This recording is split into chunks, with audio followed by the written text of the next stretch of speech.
Hello, my beloved. I see you, each of you, the years you've walked, the paths you've taken, the joys and the sorrows that have shaped your hearts.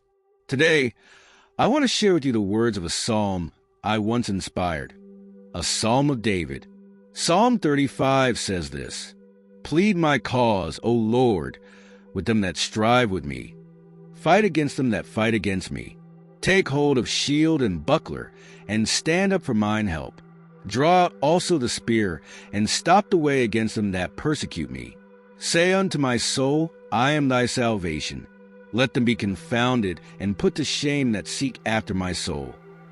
Let them be turned back and brought to confusion that divide my hurt.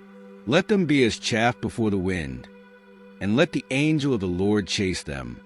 This is David's cry to God for deliverance and justice. He asks God to fight for him, to protect him from his enemies and their unjust ways. David was a man who knew what it meant to face betrayal and hardship. He was surrounded by enemies, some of whom were once his friends. They accused him wrongly, sought to harm him without cause, and he was left in a place where only God's intervention could save him. Do you know what that feels like? To be wronged, to be falsely accused, to be surrounded by those who want to see your downfall. When David prays in Psalm 35, he's not just asking for help. He's asking for God's justice. He wants God to rise up, to fight on his behalf, to expose the evil plans of his enemies.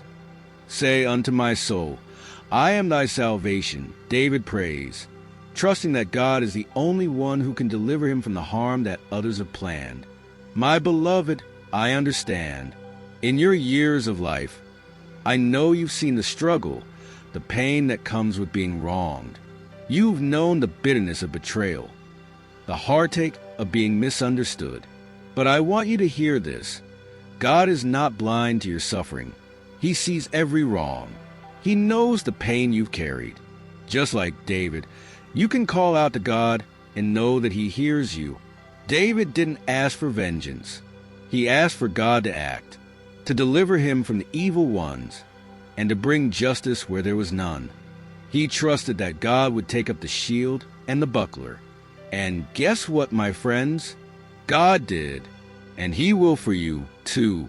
When you feel like no one is on your side, when the world seems against you, remember, God is your protector. He fights for you. He delivers the poor from the strong, and he brings justice to those who cannot fight for themselves. You don't have to carry this burden alone. Trust in the one who sees it all. Trust in the one who is faithful and who will deliver you from harm. David went on to say, "My soul shall be joyful in the Lord. It shall rejoice in his salvation." Even before seeing the answer, David rejoiced. He trusted that God's justice would come, and so he praised God in advance. I want you to remember this, my friends. No matter what you face, God will fight for you. You can rejoice now, because he has already won the victory. And now, I want to invite you, not just to listen, but to follow. To follow me, to walk with me as I lead you on a path of peace, justice, and love. Just like David, you can trust that I am with you. You can trust that I will never leave you, even in your darkest moments. And so, I invite you to subscribe, not to a channel, but to a life of love, a life of faith. Follow my way, and I will lead you beside still waters, protect you from harm, and fill your heart with joy. Trust in me, and I will be your guide forever.